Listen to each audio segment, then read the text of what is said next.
My name is Chloe Quinn.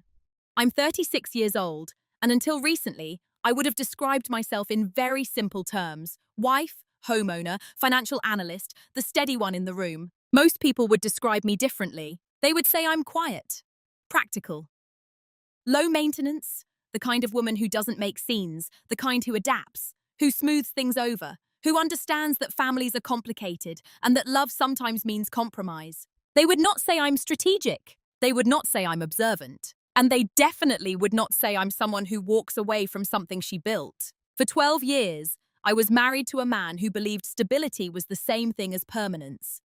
He believed that, because I rarely raised my voice, I would never raise my standards. He believed that because I valued peace, I would tolerate disruption. And one Tuesday afternoon, he made a decision that proved how deeply he misunderstood me. He let his parents move into our home without telling me, not temporarily, not for a weekend, not after a discussion. He simply informed me, after their boxes were already in our guest room, that it made sense and that I would adjust. He said it gently, almost kindly. He thought I would understand. And in a way I did. I understood exactly what it meant. This story isn't about screaming arguments or dramatic confrontations. There were no shattered plates, no slammed doors, no villain monologues. What happened was quieter than that. Slower, more deliberate. It's about how invisibility can be mistaken for compliance. It's about what happens when someone assumes your silence means you have no boundaries. And it's about the difference between adapting and repositioning. Over the next hour, I'm going to tell you how I responded. Not with revenge, not with chaos, but with clarity. I'm going to tell you what I noticed, what I learned, and what I did when I realized the role I'd been assigned in my own home. I adjusted, just not in the way he expected. This isn't a story about destroying a marriage. It's a story about recognizing when something has already been quietly dismantled and choosing to rebuild yourself instead. Have you ever been underestimated so thoroughly that people mistook your patience for permission? To my husband, Daniel, I was the stable one. That was the word he liked to use when describing me to other people. Stable, as if I were a piece of well-built furniture. Dependable, unlikely to crack under pressure. Always where you left me. To his parents, I was lovely, Lovely. Which is a polite word. It means pleasant. It means useful. It means non-threatening. When we hosted dinners, I set the table before anyone noticed it needed setting. I remembered who didn't like onions. I refilled glasses before they emptied.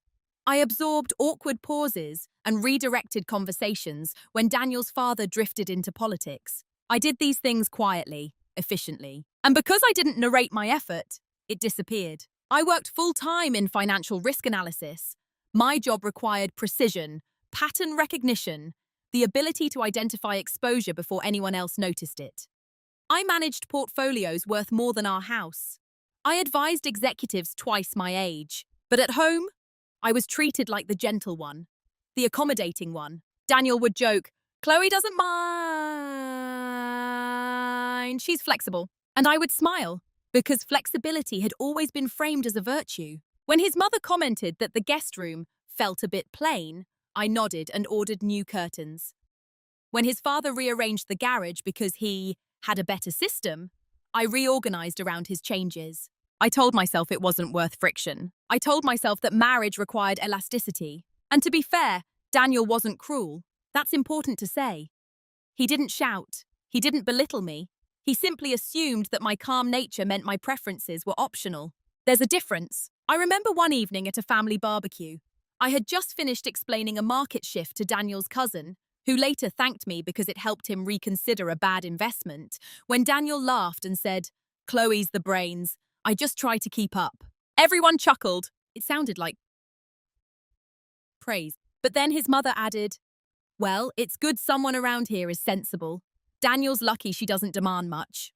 Demand. That word lingered. Because it was true. I didn't demand much. I didn't demand that decisions about our home be discussed thoroughly. I didn't demand acknowledgement when I transferred a larger portion of my bonus into our mortgage principal. I didn't demand space that felt mine entirely. I believed partnership meant contribution without scoreboard keeping. And over time, that belief made me predictable. Predictability is comforting to people who benefit from it. I can see now that they didn't view me as small. They viewed me as safe, a stabilizing presence, someone who would smooth out the inconvenience, someone who would absorb discomfort before it reached Daniel. I was the buffer. If his mother felt displaced after selling her home, I would understand. If his father felt restless, I would adapt. If Daniel felt torn between loyalty and convenience, I would remove the tension for him. That was the unspoken expectation. And because I rarely resisted, that expectation hardened into an assumption. The truth is, I didn't see myself as invisible then.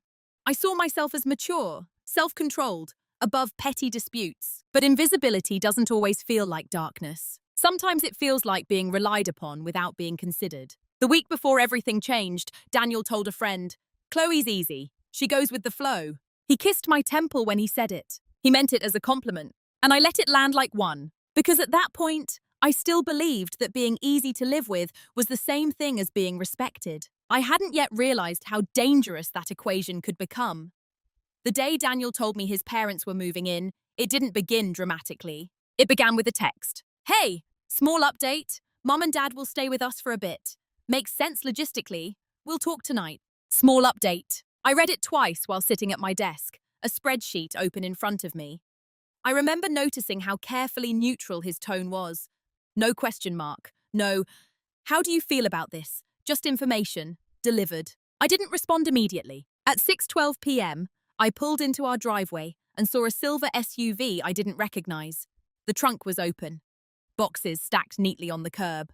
Daniel's father was directing a mover as if he had done this 100 times before. The guest room window was open, curtains drawn back. It was already happening. Daniel walked out to meet me, smiling too quickly. He kissed my cheek like this was any other Tuesday. "I meant to call," he said. "It just came together fast. Their lease ended sooner than expected." Lease? I didn't know they had ended a lease. I thought they were still considering options. That was the phrase his mother had used 2 weeks earlier. "They'll only need a few months," he added, "until they figure out their next step." He spoke gently, reassuringly, as if I were anxious about the inconvenience, not excluded from the decision. Inside, the house felt rearranged. The hallway table had been shifted to make room for extra shoe racks. A framed photo from our wedding was moved slightly to accommodate a larger family portrait that his mother had already unpacked. Subtle changes. Nothing catastrophic, but I noticed everyone. At dinner, his mother thanked Daniel for being decisive. She said it with pride. His father complimented the size of the guest room and mentioned how practical the layout was for long-term comfort. Long-term. I watched Daniel nod. No one looked at me when they spoke about the future of my own home. And here's the part that matters. I didn't react. I didn't raise my voice. I didn't pull Daniel aside. I didn't correct the phrasing. I passed the salad bowl. I asked about the drive. I smiled when appropriate, because the first cut wasn't loud. It was procedural. It was the realization that discussion had been replaced by announcement. Later that night, when we were alone, I asked quietly, "When did you decide?" He sighed, as if I were asking about timing, not authority. "I didn't want to stress you out," he said. "You've been busy, and I knew you'd understand." There it was again. "You'll understand," which meant you won't resist. He reached for my hand. "They're my parents, Chloe. It's temporary." Temporary is a comforting word. It implies a clear end date, a defined boundary. But no one had defined anything. I lay awake longer than usual that night. Not angry, not yet, just alert. In my job, the first sign of structural risk is rarely dramatic. It's often a small shift in assumption, a minor deviation from protocol, something that, if ignored, becomes precedent. That evening was precedent, not because his parents moved in, but because I had been informed after the fact, because my predictability had been factored into the decision. And because everyone at that table seemed certain I would adjust. They were right. I would adjust, just not immediately. And not passively. That was the first small cut. Not loud enough for anyone else to acknowledge, but sharp enough that I felt it. The first week felt like hosting. The second week felt like accommodating. By the third, it felt like something else entirely. Routines shifted quietly at first. His mother woke earlier than I did and began making breakfast to be helpful. She reorganized the pantry for efficiency. My labeled glass containers were replaced with opaque bins I couldn't see through. "It's more practical this way," she said, smiling. His father claimed the living room recliner as if it had always been his. The evening news volume crept higher. The remote control developed a new resting place on the side table beside him. Daniel adjusted seamlessly. He slipped into the rhythm of being someone's son again. He laughed more easily at his father's stories. He deferred to his mother's preferences in small household matters. And I adapted. I told myself this was temporary. When I came home from work one evening and found my desk in the spare room moved slightly to make space for additional storage, I paused. That room felt cramped, his mother explained. We just shifted things a little. I hadn't been consulted again, but I heard my own voice respond evenly. Oh, okay. It's remarkable how quickly a new normal can establish itself when no one challenges it. At dinner, conversations began excluding me in subtle ways. Daniel, remember when you broke your arm at 9? Daniel, you always hated mushrooms. Daniel, you never could keep your room clean. They weren't cruel stories, they were nostalgic, warm, but I wasn't part of them. I became an audience member in my own dining room. If I corrected a detail, actually, Daniel cooks most nights now. It was brushed aside gently. Oh, well, that's good. You've trained him. Trained, as if I were a quiet supervisor in the background of his life, not an equal partner. One Saturday morning, I suggested we all sit down and outline expectations. Timeline, shared responsibilities, privacy guidelines. His father chuckled. We're family, Chloe. No need for contracts. Contracts. The irony almost made me smile. Daniel squeezed my knee under the table. A silent signal. Don't make this formal. I withdrew the suggestion. And that's how it becomes normalized. Not through one grand violation, but through repetition. Small dismissals, gentle overrides, decisions phrased as helpful adjustments. Even my language began shifting. I caught myself saying your house rules to Daniel's mother, then correcting to our house rule. She didn't notice. Daniel didn't notice. But I did. One evening, I returned home to find that the framed minimalist art I loved above the fireplace had been replaced with a large landscape painting that his parents had brought. It brightens the space, his mother said. Welcoming. Welcoming to whom? I studied Daniel's face, waiting for him to say something, to acknowledge the change, to glance at me for consent. He didn't. He simply said, "Duh!" It does look warmer, or... Warmer. I nodded. That was the moment I realized something unsettling. No one was intentionally trying to hurt me. They were simply comfortable overriding me, because I had allowed it. Because I had never made discomfort visible. In risk assessment, there's a term called creeping exposure. It describes how minor tolerances accumulate until the system is fundamentally altered. Our home was undergoing creeping exposure. My silence, which I once believed preserved peace, was now being interpreted as an absence of preference. And every time I absorbed a slight, it reinforced the idea that I had none. I still wasn't angry, but I was no longer unaware. And awareness changes everything. It happened on a Sunday afternoon. Not a confrontation, not a revelation, just a sentence that settled differently from the others. Daniel's mother was hosting a small luncheon for 2 of her friends. She had informed me of it the way one might inform a hotel manager. Nothing elaborate, she said. Just light appetizers. I spent that morning cleaning the kitchen more thoroughly than usual. Not because she asked, but because I knew she would notice if it wasn't done. I arranged flowers. I stepped aside when she adjusted them. When her friends arrived, she introduced me warmly. This is Chloe. She works in finance, very steady. She keeps everything running smoothly. Everything. Running smoothly. I smiled, shook hands, poured tea. As the afternoon unfolded, I noticed how she moved through the house confidently, explaining where things were stored, how the lighting worked, even how we preferred to arrange the living room furniture for gatherings. I stood in the doorway between the kitchen and dining room and saw it clearly for the first time. I had been assigned a role. Not a villain, not a victim. Support structure. I was the reliable one. The responsible one. The one who would ensure comfort without demanding recognition.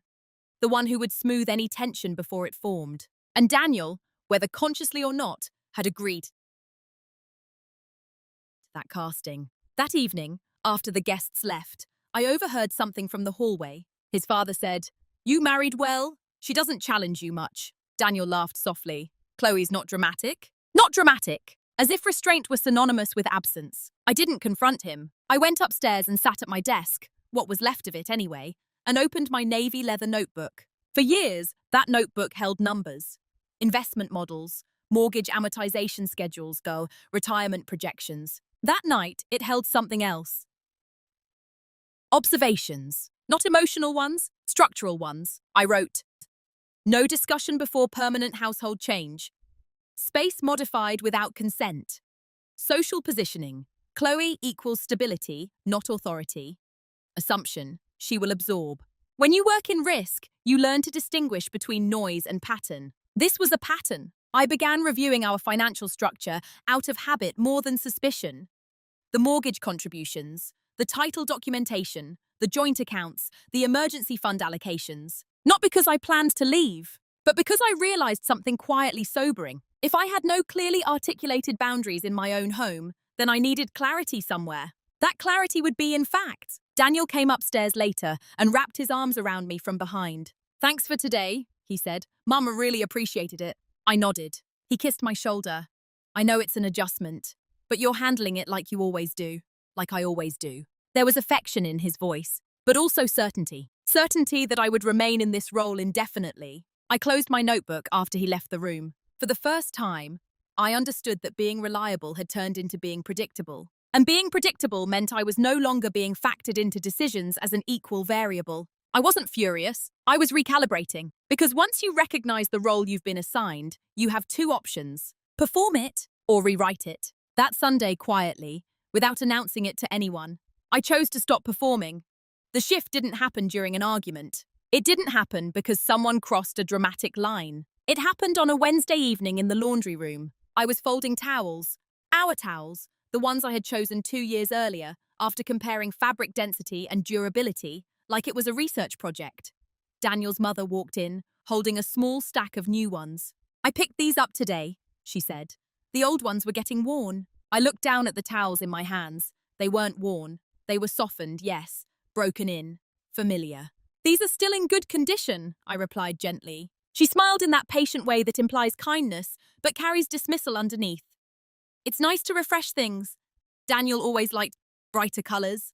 Daniel always liked, as if his childhood preferences were the default setting of our adult life. I nodded again. Of course I did. She left the new towels on the counter and walked out. And for a moment, I just stood there, holding something that had quietly been replaced. It wasn't about towels. It was about accumulation. Accumulation of overrides, of assumptions, of subtle recentering around Daniel's history rather than our present. I suddenly saw the pattern in full. This wasn't temporary. Not because his parents intended to stay forever, but because the dynamic had already settled into place. I was orbiting decisions made without me. I wasn't angry, but something inside me stopped bending. That's the only way I can describe it. For years, I had equated flexibility with love, with maturity, being the bigger person. But flexibility without reciprocity isn't strength. It's erosion. That evening, I didn't confront anyone. Instead, I did something far quieter. I stopped filling the gaps. When his mother asked what was for dinner, I answered, I'm not sure yet, and returned to my desk. When Daniel's father commented that the garage shelves could use reorganizing, I said, feel free, without offering assistance. When Daniel looked at me expectantly during a tense conversation between his parents about their long-term plans, I held his gaze and said nothing. Silence can be reactive, or it can be deliberate. This was deliberate. I wasn't withdrawing affection. I wasn't sulking. I was observing what happened when I stopped buffering. It didn't take long. The kitchen felt less seamless. Minor disagreements lingered instead of dissolving. Daniel fielded more questions directly. His mother repeated requests that I would normally anticipate and preempt. The system began revealing its dependencies, and I realized something critical. My presence had been structural. I wasn't decorative. I was load-bearing. But no one had treated me that way, because I had never required them to. That night, lying beside Daniel, I felt strangely calm. He scrolled through his phone, unaware that something fundamental had shifted inches away from him. I wasn't planning revenge. I wasn't fantasizing about dramatic exits. I was assessing. For the first time, I asked myself a question I had avoided for years. If I stopped compensating for everyone else's comfort, what would remain? The answer wasn't immediate, but the question itself was powerful, because once you stop performing a role, the illusion around it starts to collapse, and quietly. Mine had begun to. The difference between passive silence and strategic silence is intention. Before I stayed quiet to preserve harmony. Now I stayed quiet to gather information. There's a shift in posture that comes with that decision. You listen differently, you observe differently, you stop reacting to surface comments and start studying structure. Within days of stepping back, small fractures appeared. Daniel began coming home slightly more tense. Not dramatically, just a faint tightness around his eyes. His mother would ask him questions I used to answer automatically. Where do we keep the warranty paperwork? When is trash pickup? Are we still paying extra toward the mortgage? He hesitated. Not because he wasn't capable, because he hadn't needed to know. I had handled those details quietly for years. One evening, his father knocked on my office door. Chloe, do you know the login for the utilities account? The bill looks higher this month. I met his eyes calmly. Daniel should have access. He paused, then nodded and left. I wasn't withholding information out of spite. I wasn't sabotaging anything. I was simply redirecting responsibility to where it belonged. And something fascinating happened. Without the constant smoothing, conversations became clearer. His mother's timeline for a few months stretched in tone, if not words. She mentioned how comfortable the neighborhood felt, how convenient the space was, how expensive the housing market had become. Permanent language disguised as temporary sentiment. Daniel avoided specifics. He would say, "We'll figure it out. We." But this time, I heard the absence of inquiry behind it. He hadn't asked what I wanted, because he assumed I would adapt. Again. Silence also gave me something else, emotional distance. When you stop over-functioning for others, you regain bandwidth. I began using that bandwidth deliberately. I reopened spreadsheets I hadn't reviewed in detail since before his parents arrived. I analysed our joint assets, our individual contributions, and the appreciation of the property since purchase. Numbers don't argue. Numbers don't reinterpret events to protect feelings. They tell you where leverage exists. And leverage isn't about power over someone. It's about clarity over yourself. I discovered that I had contributed more to the down payment than I remembered. That my bonuses had consistently reduced principal. That, legally in our state, documentation mattered more than narrative. Daniel didn't know I was reviewing these things. Not because I was hiding, but because he never asked what I did in that notebook. To him, it was just part of my finance brain. Predictable, harmless. Meanwhile, socially, my silence unsettled the rhythm of the house. His mother began checking with Daniel before making changes. His father directed logistical questions to his son. Minor tensions surfaced that I previously would have softened. One night, Daniel turned to me and said, "You've been quiet lately." There was no accusation in his voice, just mild confusion. "I've been listening," I replied. He smiled, misreading it as reassurance. What he didn't realize was that silence had stopped being my default. It had become my choice. And when silence is chosen, it carries weight. I wasn't planning an explosion. I was repositioning. Because when people assume you'll absorb every shift, the most powerful thing you can do is stop absorbing. Let the structure feel its own imbalance. Let them notice what's missing. And most importantly, notice what you're no longer willing to carry. Preparation rarely looks dramatic from the outside. It looks like routine. It looks like someone is sitting at a desk with a notebook. It looks like a woman going about her day as usual. That's why no one noticed. While the house adjusted to its new rhythm, Daniel answering more questions, his mother hesitating before rearranging something again, his father recalibrating his assumptions, I was building clarity. Not chaos, clarity. The first thing I did was request copies of every financial document tied to the house. Not because I didn't have access. I did. But access and organization are different things. I downloaded the original purchase agreement, the breakdown of our down payment. The bank statements reflect transfers, the amortization schedule, the title documentation. I printed nothing. I stored everything digitally in a private, encrypted folder, labeled neutrally. In risk analysis, you never move on instinct alone. You confirm exposure. And the numbers confirmed something important. I had funded 62% of the down payment. My annual bonuses had reduced the mortgage principal at a rate Daniel's salary alone could not have supported. Legally, our home was joint property, but financially, my leverage was substantial. I didn't feel triumphant. I felt steady. Then I scheduled something Daniel didn't question. A consultation with an estate planning attorney. I framed it casually over dinner. "I've been thinking we should update our wills," I said. "With your parents here, it makes sense to review things." He nodded immediately. Smart. Smart. He never asked if I intended to go alone. At the consultation, I didn't mention emotional tension. I spoke in facts. If a married couple co-owns a property, and one party wants to restructure ownership or initiate separation, I asked calmly, What's the cleanest process? The attorney answered in measured terms, explained options, explained timelines, explained that preparation reduces volatility. Volatility! That word stayed with me. I wasn't certain I would leave, but I was eliminating volatility as a risk. Back at home, I began observing language more closely. His mother said, "Our house often now." Daniel didn't correct her. His father discussed installing additional shelving in the garage long term.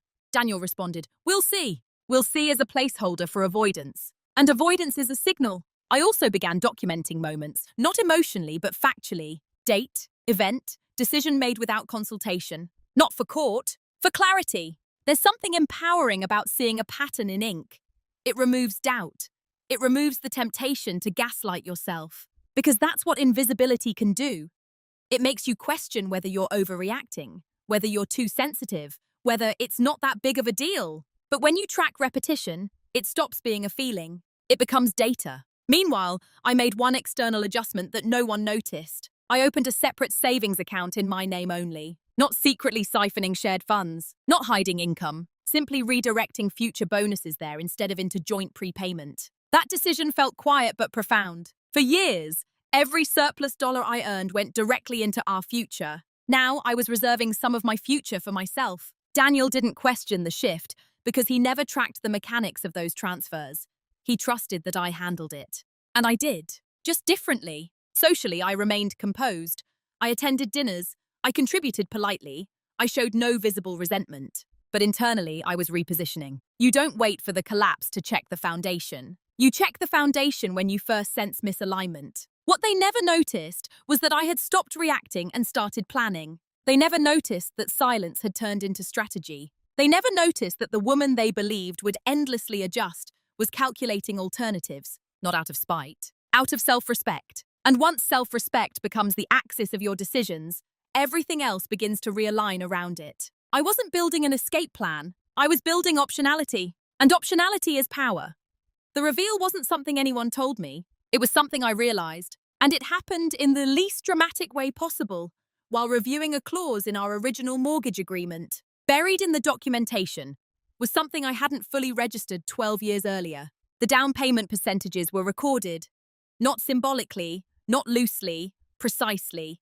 My contribution wasn't just reflected in bank transfers, it was acknowledged in the purchase structure. In the event of voluntary sale or separation, proportional reimbursement would be calculated before the division of equity. It wasn't a loophole. It wasn't a weapon. It was a fact. I leaned back in my chair and read it again, slowly. For the first time since Daniel's parents moved in, I felt something close to stillness. Not relief, clarity. Up until that point, part of me had been operating under an unspoken fear that leaving, if I ever chose to, would mean forfeiting everything I had built. That my emotional restraint over the years had been mirrored financially. It hadn't. My patience had not erased my leverage. That realization shifted something fundamental inside me. Because power doesn't always come from confrontation. Sometimes it comes from understanding your position without announcing it. I didn't tell Daniel what I'd found. I didn't confront him with numbers. I didn't wave paperwork across the kitchen table. Instead, I closed the document, placed my notebook beside it, and allowed the information to settle. Then I asked myself a harder question. If you stay, what changes? Not externally, internally. Could I continue in a marriage where major life decisions were made without my input? Where had my role quietly been reduced to stability provider and emotional shock absorber? Where temporary had no defined boundary? I pictured 5 more years of this dynamic. 10. I imagined holidays where I would still be introduced as the steady one. Imagined my office space shrinking incrementally as storage needs expanded. Imagined Daniel defaulting to his parents' preferences because it felt easier. None of it involved shouting. That's what made it so clear. It would simply be a gradual dimming. And here's the private truth I hadn't admitted until that night. I wasn't afraid of conflict. I was afraid of becoming background. That was the emotional wound beneath everything. The fear of being too much had made me not enough in my own home. But now I had something stronger than fear. I had options. Options change posture. The next morning at breakfast, Daniel's mother mentioned looking at nearby community centres, in case we stay longer. I buttered my toast and said nothing. Not because I felt powerless, but because I knew I wasn't. That knowledge softened my voice in unexpected ways. It made me calmer, less reactive, almost generous. When you know you can leave, You stop begging to be seen. You simply decide whether the current arrangement deserves you. Later that week, I had a second conversation with the attorney. Hypothetical, still. If one party initiates separation without hostility, I asked, how long does the process typically take? He explained timelines, mediation options, asset protection steps. It was all procedural. No drama, no courtroom theatrics, just sequence. I left his office and walked through downtown Seattle in the rain, feeling something unfamiliar. Not anger, not sadness. Authority. Authority over my next move. Back at home, nothing had changed on the surface. The television still played too loudly in the evenings. The landscape painting still hung above the fireplace. The new towels still occupied the rack. But internally, everything was different. Because the private reveal wasn't about money. It was about realization. I was not trapped. And once you understand that, you stop negotiating from scarcity. You start choosing from strength. I didn't celebrate. I didn't cry. I simply adjusted my internal timeline. And when your timeline changes quietly, the entire future rearranges around it. There's a moment in every slow unraveling when you realize you're no longer gathering information. You're choosing. For weeks, I had been building optionality, reviewing documents, redirecting funds, observing language, testing silence. But preparation without decision becomes a loop. And I don't live in loops. The decision came on an ordinary Thursday night. Daniel and I were in the kitchen alone for once. His parents had gone to visit a friend. The house felt briefly like it used to, quieter, lighter. He opened the refrigerator and said casually, "Mom's thinking it might make sense to stay through next year, just until the market cools." Through next year, not a question, an update. I watched him carefully. He wasn't malicious. He wasn't trying to override me. He was simply comfortable assuming my elasticity. I asked evenly, "Is that what you want?" He hesitated, just a flicker. "I mean, it works, doesn't it? We've adjusted. We've adjusted." There it was again. The plural version of a unilateral decision. In that moment, I understood something with absolute clarity. If I stayed without redefining the structure, this would become permanent. Not because anyone forced it, but because inertia favors the path of least resistance. And I had always been the path of least resistance. That night, after everyone was asleep, I sat at my desk and wrote 3 options in my notebook. Stay, accept the dynamic, negotiate minor boundaries, confront aggressively, demand immediate change, risk escalation, exit calmly, protect assets, reclaim authorship of my life. I examined each like a case study. Option 1 required shrinking. Option 2 required becoming someone I wasn't. Option 3 required courage, but not chaos. I didn't choose out of anger. I chose out of alignment. Because here's the truth I could no longer ignore. The issue wasn't his parents. It was a partnership. A marriage where major life decisions were implemented before discussion had already shifted into imbalance. An imbalance left unchecked becomes identity. I wasn't willing to let invisibility become mine. So I made the irreversible choice. Not dramatic, not impulsive, irreversible, because once clarity arrives, you can't return to ignorance. The next morning, I scheduled mediation, not to punish Daniel, not to shock him, but to formalize what had already shifted inside me. I didn't tell him immediately, not because I wanted a surprise, but because I needed the logistics aligned before emotion entered the room. There's something powerful about deciding quietly. No speeches, no ultimatums, just movement. That weekend, I walked through the house differently. I noticed the texture of the walls, the way light hits the kitchen counter, the faint scuff on the hallway baseboard from when we moved in. I wasn't grieving yet. I was acknowledging, because this wasn't a house being taken from me. It was a chapter I was choosing to close with precision. Daniel still believed we had adjusted. He didn't realize that I had adjusted differently. And once you cross that internal line, you don't step back. You step forward. Once the decision was made, everything became procedural. Emotion didn't disappear, but it no longer led. I met with the mediator first. Confidential consultation. I laid out the financial structure, the property documentation, and the contribution breakdown. I spoke calmly, factually. "I'm not interested in conflict," I said. "I'm interested in equitable resolution." The mediator nodded. "Preparation makes that possible." Preparation. That word had carried me through this entire shift. Next, I met with the attorney again. This time, not hypothetically. We discussed timing, asset valuation, separation of accounts, documentation strategy. In our state, filing could be done discreetly before formal service. No theatrics. No ambush. Just sequence. I transferred a portion of our joint savings, exactly my proportional contribution, plus documented personal earnings, into my individual account, legally permitted, transparent in the record. I left the rest untouched. I wasn't stripping resources, I was untangling them. Then I secured a small apartment downtown under a 6-month lease. Minimalist, clean lines, large windows, walking distance from my office. I didn't furnish it yet. It existed as a possibility. At home, nothing looked different. I still cooked twice a week. I still answered questions politely. I still attended dinners. But I stopped investing future-oriented energy into the house. When Daniel's father discussed installing permanent storage units in the garage, I simply said, "You should check with Daniel." When his mother talked about repainting the guest room, I replied, "That's up to you and Daniel." I removed myself from long-term planning language. And slowly, subtly, a new pattern emerged. Daniel began carrying more of the decision weight. His parents turned to him directly for confirmation. He looked slightly overwhelmed at times, but he still didn't question the larger structure. One evening, he said, "You've seemed distant." I met his eyes. "I've been thoughtful." He accepted that answer, because he still believed thoughtfulness meant compliance. The paperwork was filed on a Monday morning. No announcement, no confrontation. Just a legal timestamp that marked the beginning of formal separation. I chose not to serve him at work. I chose not to create spectacle.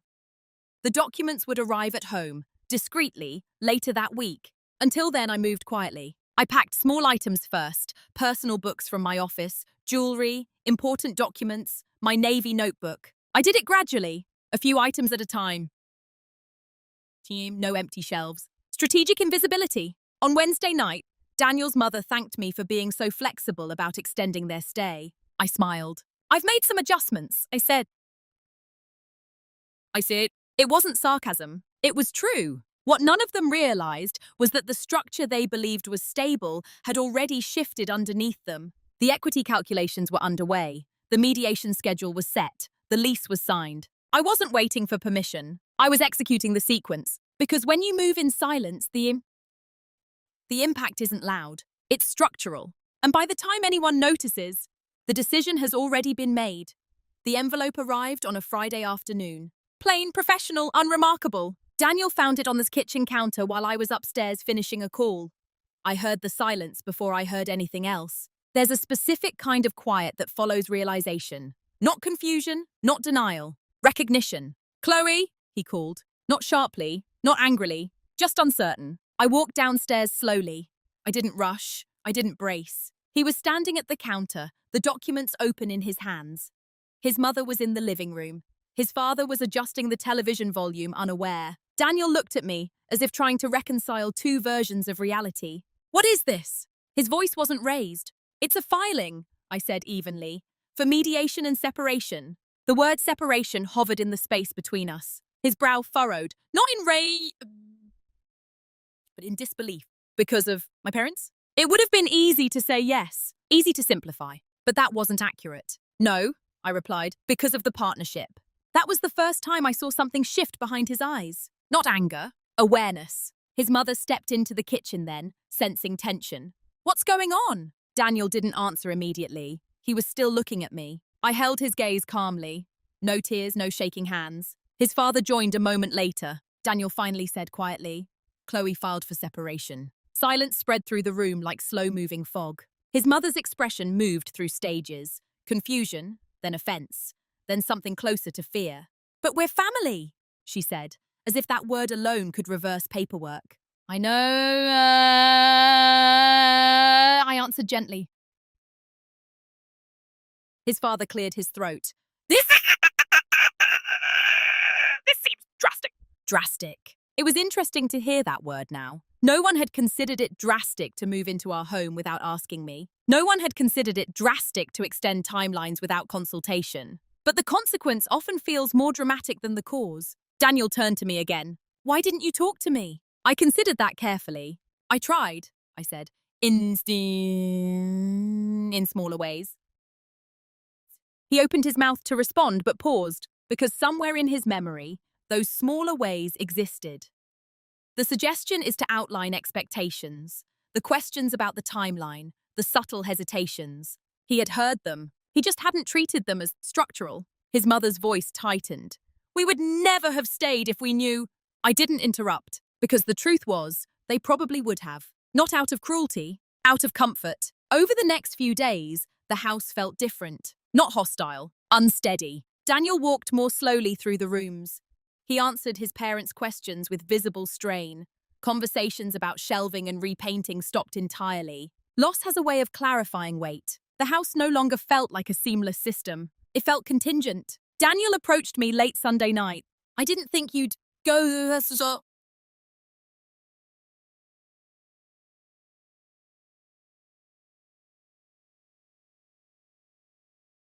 I nodded. I know. There it was again. He hadn't thought I would, because I had never required him to imagine that possibility. Consequences don't always explode. Sometimes they unfold quietly. A recalibration of tone, of posture, of certainty. No one shouted, no one accused, but something fundamental had shifted. They were no longer operating on assumptions. They were operating from awareness. And awareness is uncomfortable when it arrives late. Regret doesn't arrive loudly. It arrives in small, altered behaviors. Daniel started coming home earlier. He began cooking dinner twice a week, awkwardly at first, checking recipes on his phone, over-seasoning things he used to mock as too complicated. He asked his parents gently if they had considered looking at short-term rentals. The word temporary reappeared in conversation, but now it sounded fragile. His mother knocked on my office door one afternoon. We didn't mean to intrude, she said. Her voice was softer than I had ever heard it. We thought this was helping. I believed her. That was the complexity of it. No one had intended harm. They had intended comfort. Their comfort. And because I had absorbed discomfort quietly for years, the imbalance had never been challenged until it was irreversible. I know,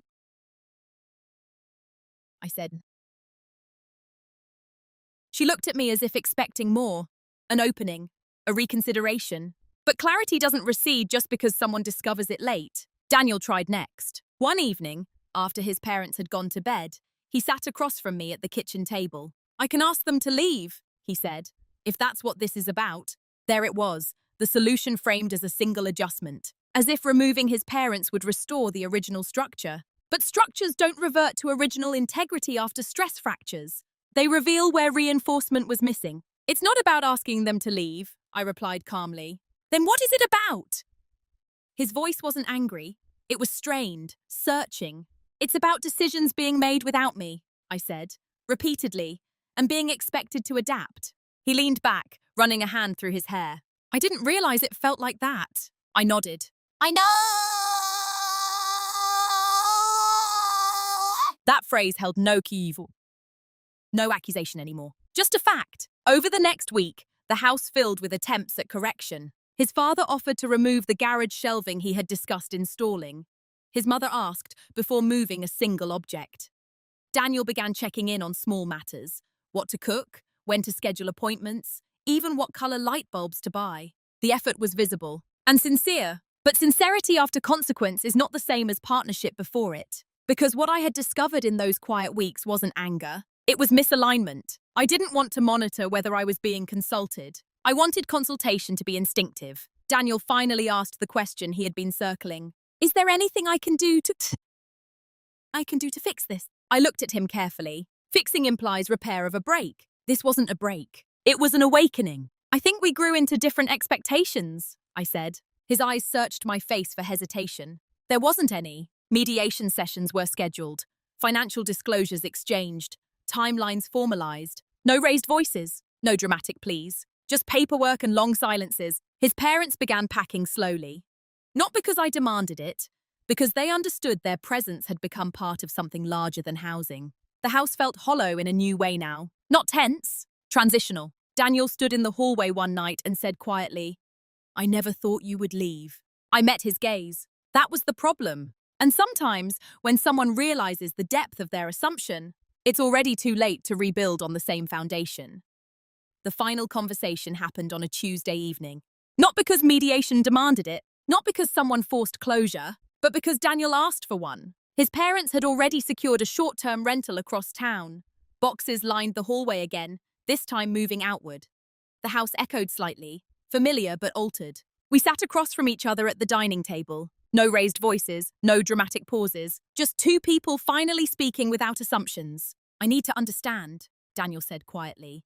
When did you decide? I didn't rush the answer. Not in one moment, I replied. In layers. He nodded slowly. I thought you were okay, he admitted. You never pushed back.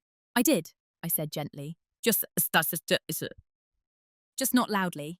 That landed, because he could remember it now.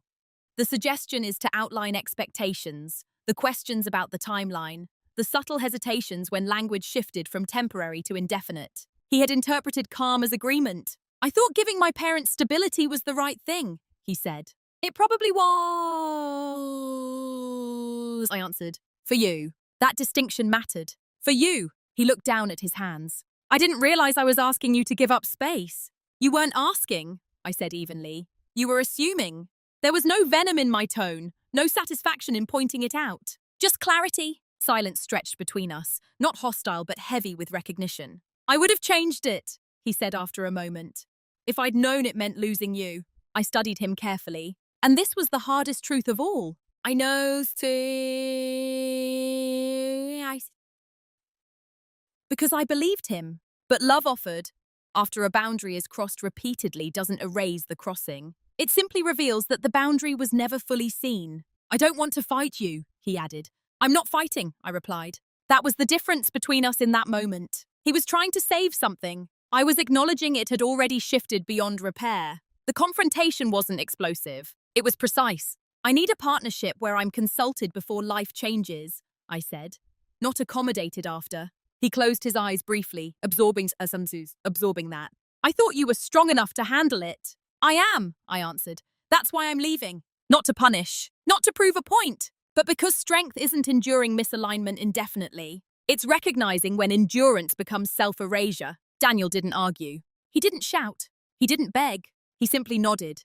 Slowly, painfully, as if finally recalculating something he should have evaluated years earlier. We stood at the same time. For a second, I thought he might reach for me. He didn't. Instead, he said, I underestimated you. It wasn't an insult. It was an admission. And I left the table knowing something important. When confrontation carries no heat, only truth. It lands deeper. I moved into the apartment on a grey Saturday morning. No ceremony, no dramatic soundtrack playing in my head. Just boxes, clean white walls, tall windows overlooked a street lined with trees that were just beginning to change colour. The first night, the silence felt different from the silence in the house. Their silence had been full of tension, unspoken adjustments, misread cues, deferred conversations. Here, silence belonged to me. I placed my navy notebook on the small kitchen counter, set 2 glasses in the cabinet, folded my clothes into drawers without negotiating space with anyone else's preferences. It wasn't loneliness. It was alignment. Mediation moved steadily, professional, respectful. We divided assets proportionally. The house was listed. Equity is calculated exactly as the documents outlined. There were no courtroom scenes, no accusations about character, just numbers and signatures. Daniel remained composed throughout the process.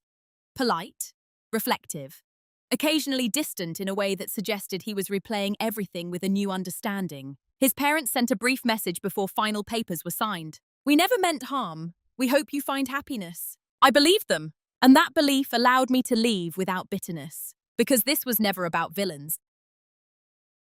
It was about visibility. In my new apartment, I began noticing small things about myself. I liked early mornings with no commentary about how loud the kettle was. I liked choosing art for the walls without compromise. I liked that when I made a decision about dinner, about furniture, about where to place my desk, it was simply mine. For years, I had been praised for being steady. Now I understand something deeper. Steadiness isn't about absorbing everyone else's weight. It's about standing in your own. I still believe in partnership. I still believe in family. But I no longer believe that love requires quiet self-erasure. At work, colleagues didn't see a dramatic shift in me. I was still composed, still analytical, still measured.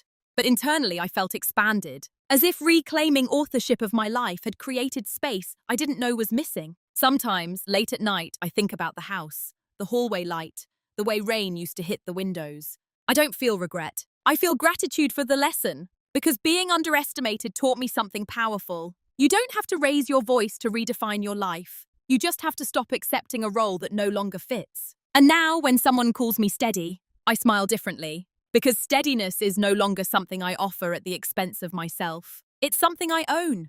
If you've listened this far, you might be expecting a sharper ending, a moment where someone apologizes dramatically, a final declaration, a clear villain, and a clear victor. But life rarely arranges itself that neatly. Daniel wasn't cruel, his parents weren't malicious, and I wasn't helpless. What happened between us was quieter than that. It was an assumption layered over silence, comfort layered over accommodation, and love layered over imbalance. For a long time, I believed that being calm was the highest form of maturity. That if I could absorb discomfort without reacting, I was being strong. But strength without boundaries isn't strength. It's slow disappearance. The most important shift in this story wasn't legal paperwork or financial leverage. It was the moment I realized I had mistaken patience for partnership. And here's what I've learned. If someone makes a major life decision without consulting you, that's not a communication gap. It's a structural signal. If you find yourself constantly adjusting so others don't have to feel discomfort, that's not generosity, it's an imbalance. And if you're praised for being easy, ask yourself, easy for whom? Leaving wasn't about punishing Daniel. It was about refusing to participate in a dynamic where my voice was optional. I adjusted, just differently. Now, I live in a space where consultation is not requested after decisions are made, but built into them. And if I ever enter another partnership, it will be one where silence is shared comfortably, not assumed. So I'll leave you with this. Have you ever realized that the role you were praised for playing was the very thing making you invisible? Tell me in the comments. At what point does adjustment stop being love and start being self-erasure?